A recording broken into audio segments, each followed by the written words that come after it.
our water supply outlook for 2025. Um, I will be providing a brief overview of Tumwa and then providing a look at what the rest of our water year is going to look like in terms of runoff and what the winter looked like in terms of snowpack. So looking first at some facts and figures for Tumwa, this will provide some context for the rest of the presentation. So I'm sure as many of you know, Reno and Sparks and Washoe County, who we serve, are heavily reliant on the Truckee River for our regional water supply. So we provide about 80 to 85% of our total supply comes from surface water sources, predominantly the Truckee River.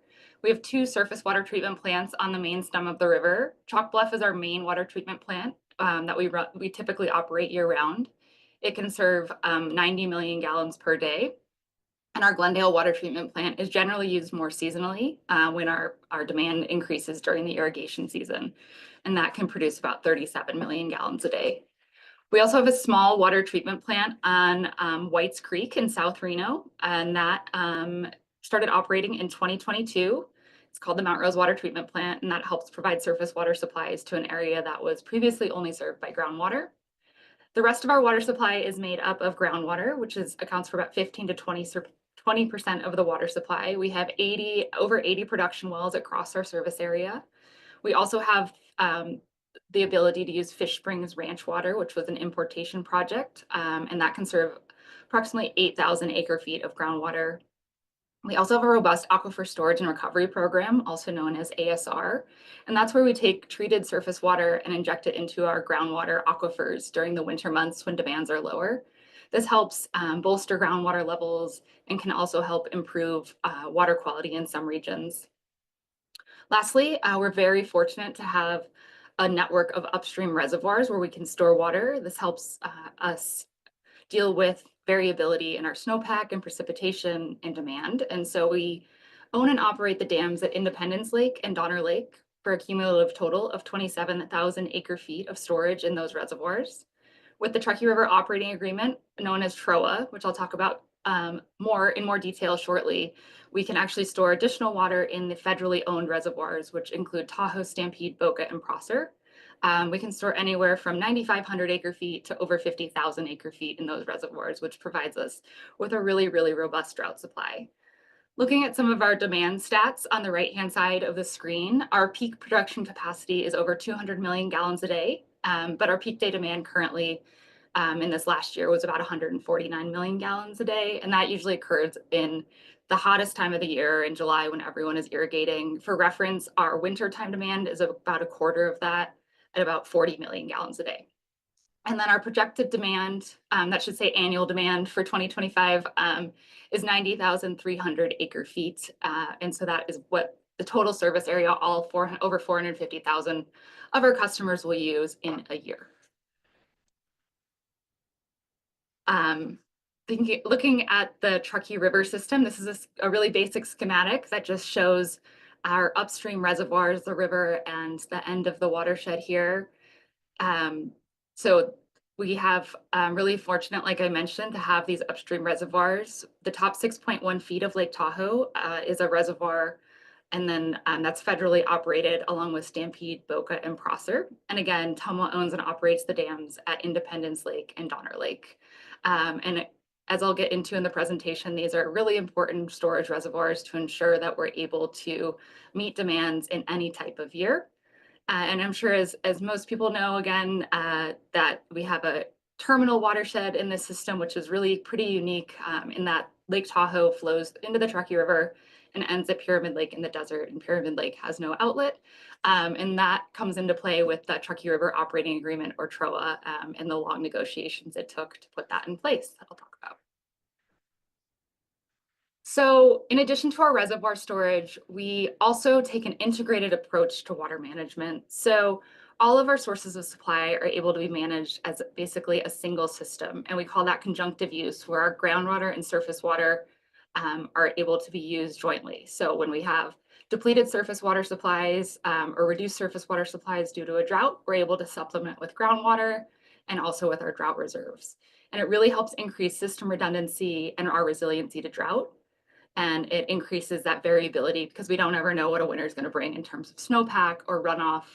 And so we're able to manage that whole system with both surface water and groundwater. And so you can see the graph here shows how we do that on an annual basis. So every year, the blue represents how much surface water we use, the green represents how much groundwater, and then the purple is our drought reserves used.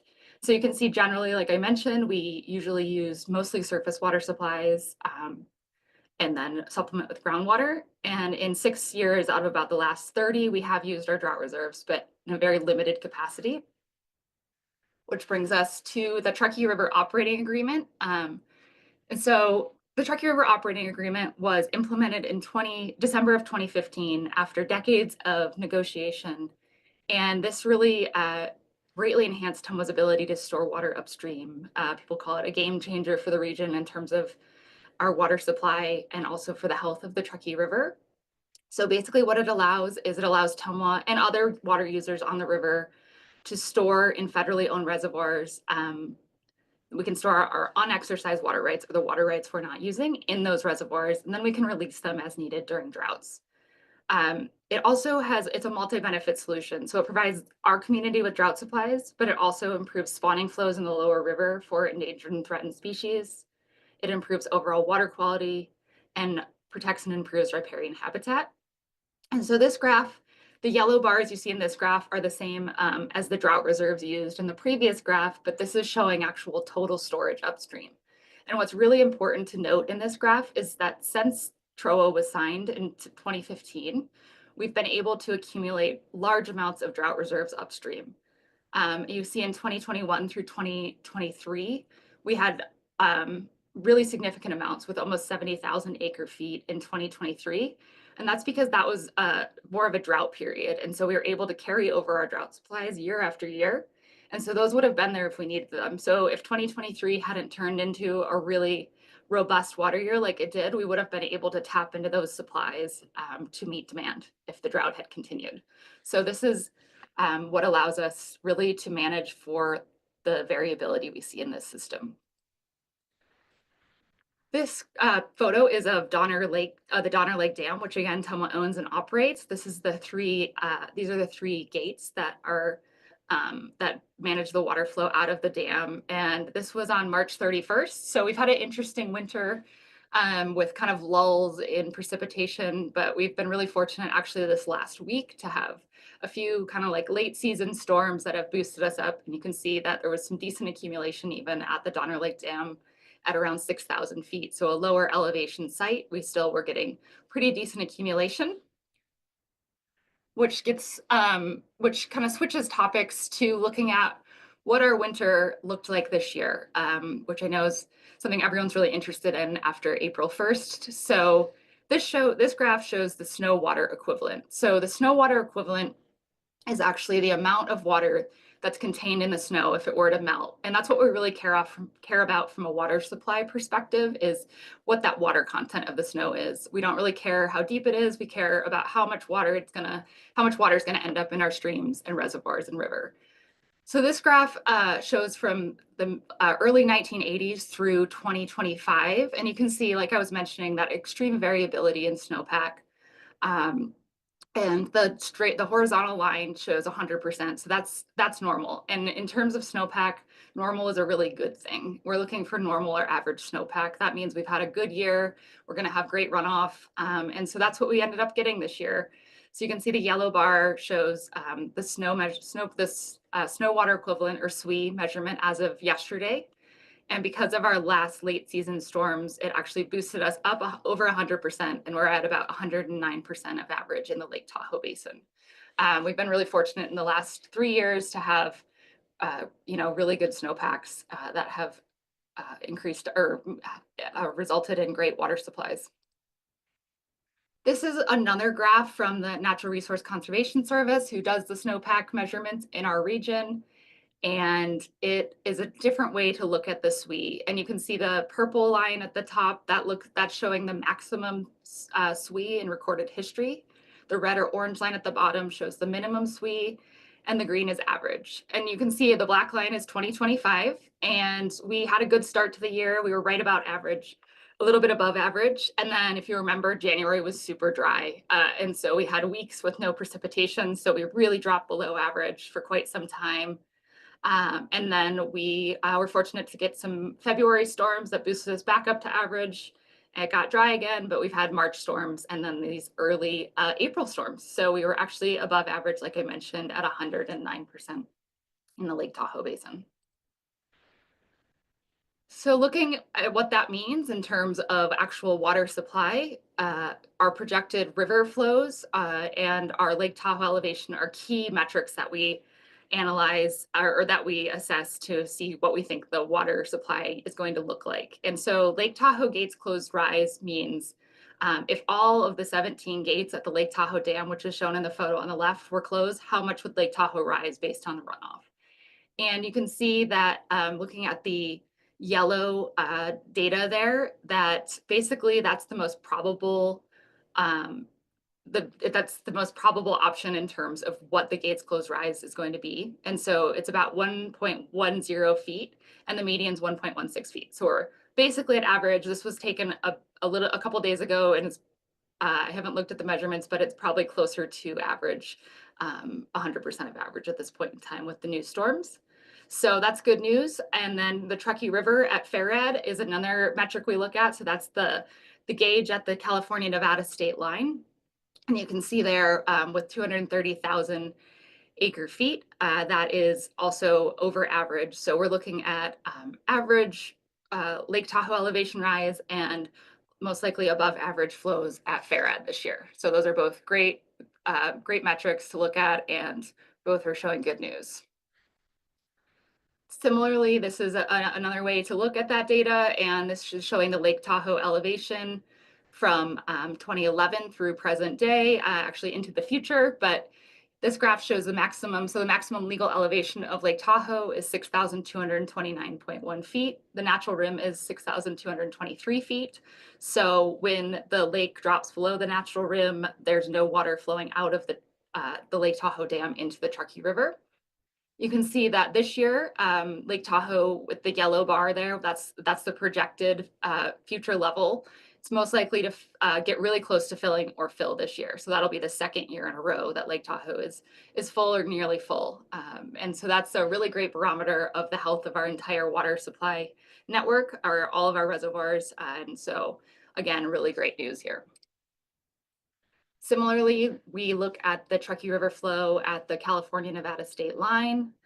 You can see the yellow is the projection for the rest of the season, and those flows are what we're looking for. We're looking for average flows, and that's what we see there. We don't see any of those big spikes. We're not expecting to have any kind of high runoff events or flooding from the current projections, but we are expecting normal river flows for the rest of the year, which is what we want for water supply. This graph shows the 6 water supply reservoirs on the Truckee River system. The numbers on the top of the bars show the maximum storage in each of those reservoirs in acre feet.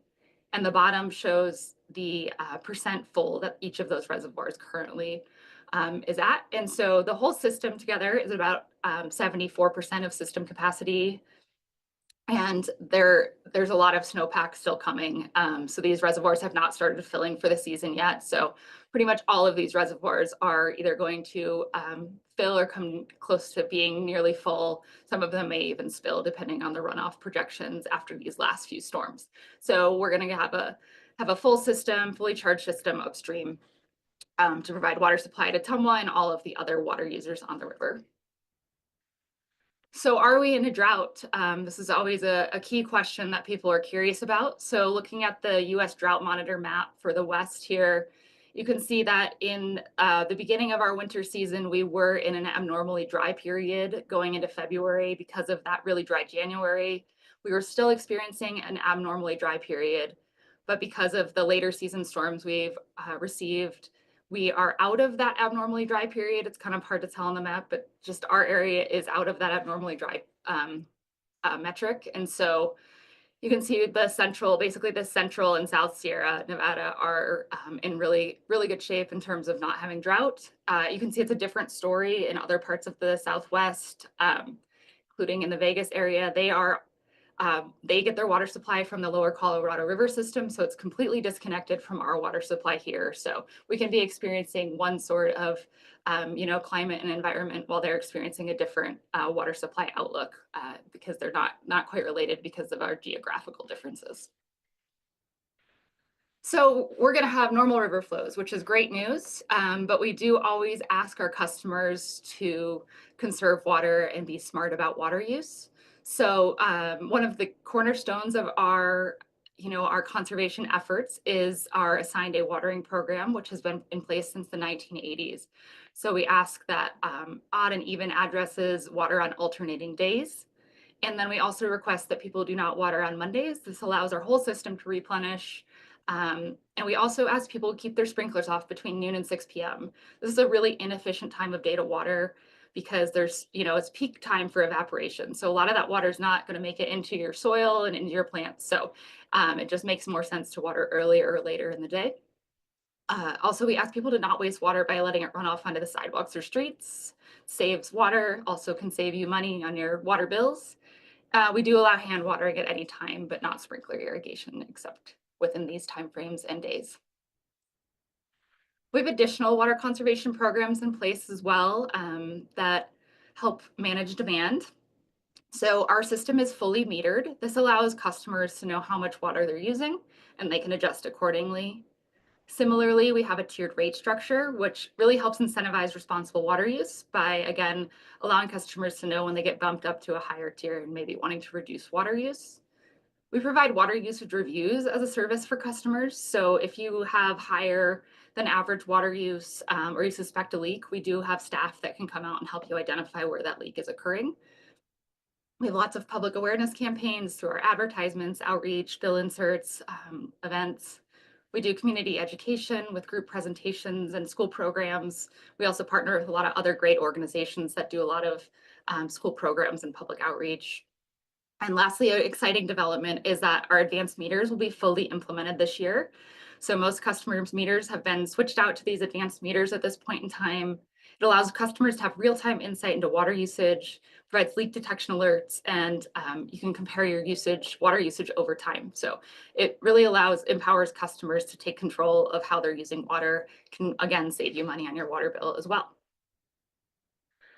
So what are the key points for our water supply outlook for 2025? So the Sierra Nevada snowpack building season finished on an extremely positive note with above average snowpack, even though it kind of started slow and stuttered in the middle there. Ended up being a great, an above average water year with the Lake Tahoe Basin snowpack and Truckee River Basin snowpack both being above average as of yesterday.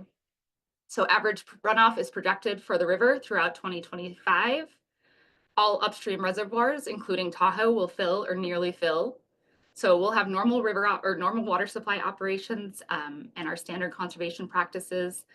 The region is currently drought-free, and our regional outlook is really solid with those full reservoirs upstream. We really couldn't be in better shape. And again, even though with this great water supply outlook, we do always encourage responsible water use, and we will be promoting that again this summer. So if you have more questions about water resource management or these projections or data, we have resources for you.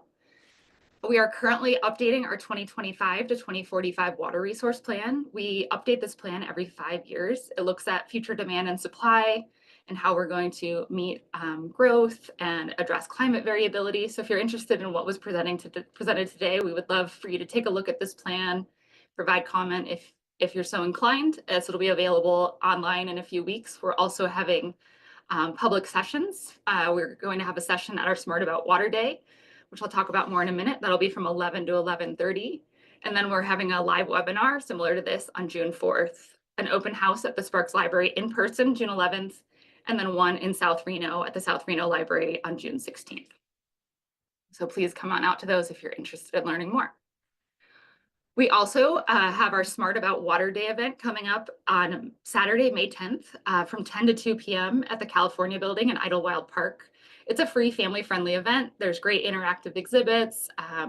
Our big rigs will be out there, and it's a great time to come learn more about drinking water, but also to come learn from our partners about reclaimed water and stormwater and resource conservation. So lots of great opportunities to learn even more about how water works in our region.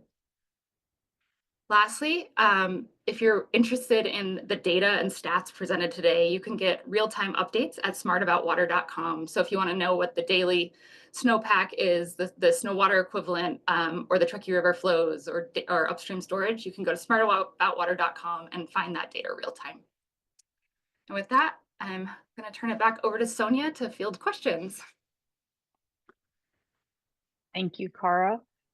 Great presentation, and I do have a question from an attendee asking if they see people's sprinklers turned on Monday or between noon and 6, how do they report it to TUMWA? I have that information on hand, Cara. That would be great, Sonia. I do not know the hotline number off the top of my head. The hotline number is 775-834-8005, and also you can email conservation@tumwa.com to report any waste, wrong day watering, wrong time watering, and we'll get it taken care of very quickly. Okay. And any other questions? Does anybody have a raised hand? Nobody. Not yet. Oh, I do have someone who wants to speak and ask their questions, so I will let them. Mike, go ahead and unmute yourself.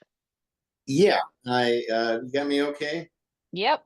Hey, just a quick question. At the fairly early on the program in your presentation, you showed the amount of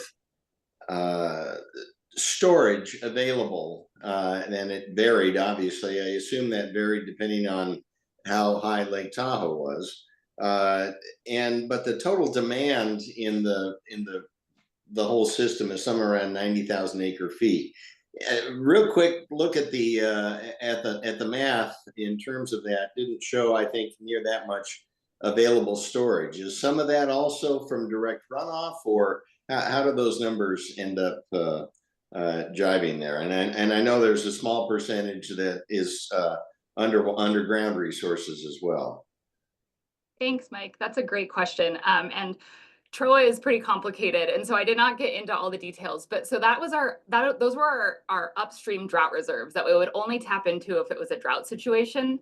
But there's also a required rate of flow at the California-Nevada state line called the Florestan rate. Right. That rate of flow is 500 cubic feet per second in the summer months. And when there's available upstream storage, the federal water master will ensure that the releases from the federal reservoirs are meeting that flow target. And so if the Florestan rate is being met, we don't need to release any of those drought reserves. So basically all of the storage that I showed in that initial graph, those were basically excess water supplies that we have on hand if we need them, if a drought were to continue to persist over time. So like if we had another 2015 and there was limited water stored upstream to meet the Florestan rate, and we would be able to release those drought reserves to meet customer demands. So to clarify that, roughly 90,000, or I mean the amount of reserves that is somewhat variable. I noticed one said between 5 and 50,000 acre feet or whatever. Those were just drought reserves you're talking about, not usage. Yeah, I'm gonna see if I can scroll to this graph that shows total. So the total storage upstream, you can see this is all of the 6 reservoirs. Sure. And you can see that Lake Tahoe itself can store, 744,600 600 acre feet of water. So a lot of the water that's stored in Lake Tahoe is water that will be used to meet the Florestan rate. So when Lake Tahoe's full, we're not in any, there's no risk of the Florestan rate dropping off during basically that whole following year, and typically the year after that as well. Right. So there's upstream storage that we're using, but isn't being released by TUMWA specifically. It's built into the Truckee River operating agreement. Yeah, I think the chart I was looking at, or the table was earlier in on the presentation, if I'm not mistaken, quite early. I believe it was this one, showing the upstream actual storage in No, the. even before that one. No, it's probably not. So you just had some numbers. It wasn't a chart, but Oh, there you go. yeah, this one here. In terms of projected daily or annual demand and the reservoir storage at the bottom of that, that is just drought storage. Is that correct when you're talking reservoir storage? Correct. Yes. Yeah. So that is those are drought reserves. So if again with the fluorescent rate being met under TROA, we don't need to release any of the drought reserves. Uh, Now, drought supply. years ago, 30 plus years ago, there was no flexibility on the fluorescent rates. You floated at 500 until it just stopped, essentially. With can you go over briefly because I believe there has been some renegotiation in the ordinance decree that allows for some flexibility in that in drought years. Is that correct, or am I just imagining that? There is some flexibility there's an opportunity to have a reduced fluorescent rate depending on the elevation of Lake Tahoe and the projected river flows. So that is written into the Truckee River operating agreement. Okay, great. Thank you. I appreciate it. Absolutely. Thanks for your questions.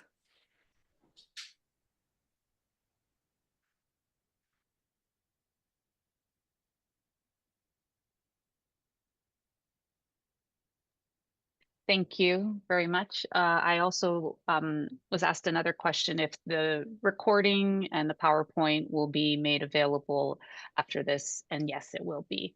I have one more question. Um, Great presentation, Cara. Thank you very much. That wasn't a question, just a comment.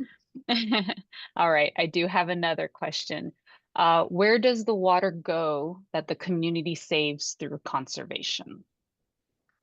Yeah, that's a great question. So, if we're in a drought and people are conserving water, then that means we have to release less drought supplies from our upstream reservoirs. So that's a really good thing. So when we have to call for, or when we have called for enhanced conservation in the past, like in 2015, when water supplies were limited, we were able to not have to release as many drought reserves, which would be great for following years if the drought persisted.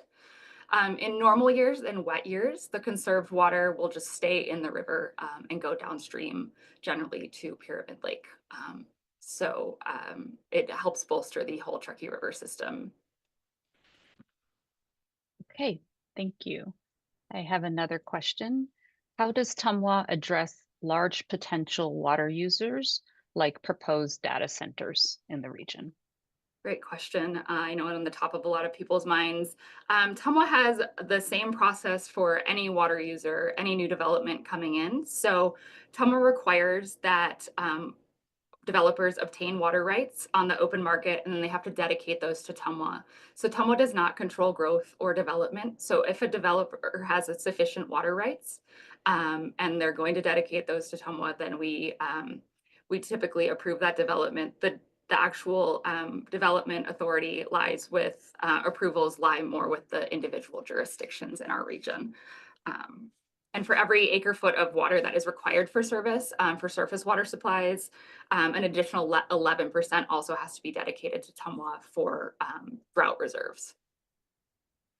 Great, thank you. Another question. Are there long-term plans for the water purification system being tested in the North Valleys? Yes, that's a great question. So that's referring to the Advanced Purified Water Facility at American Flat, which will be an indirect potable reuse facility that will take reclaimed water and treat it to an A+ standard, and then inject it into a groundwater basin, and then allow it to flow through that basin, and then pull it out through production wells. The plan for that is that's still in the design phase. It will be constructed, and then that water will be tested and used for irrigation purposes at the farm for several years before it's ever used for drinking water supplies. So there's a rigorous testing process that the state is heavily involved in. Great, thank you. Any other questions from the audience? Either raise your hand or submit it in the Q&A.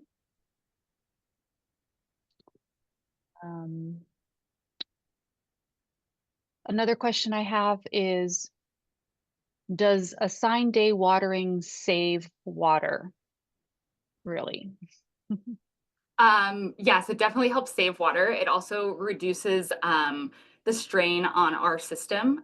Demand gets really high during the summer months when it's warm out, and so by doing doing assigned day watering, every other day watering, we're not having every person in the system turn on all of their irrigation at the same time every day. So not only does it help save water, it also helps our entire system and reduces the need for future infrastructure expansion as well. Great, thank you. Uh, I don't have any other questions from the audience at this time. Um, all right. Any last minute thoughts or comments, Cara? Or are you No, good? thank you everyone so much for attending. Wonderful. Yes, thank you everyone for attending. As I mentioned earlier, the recording with the slides will be made available and sent out next week to give us time to um, get that ready. Okay, well, all of you have a great day. And again,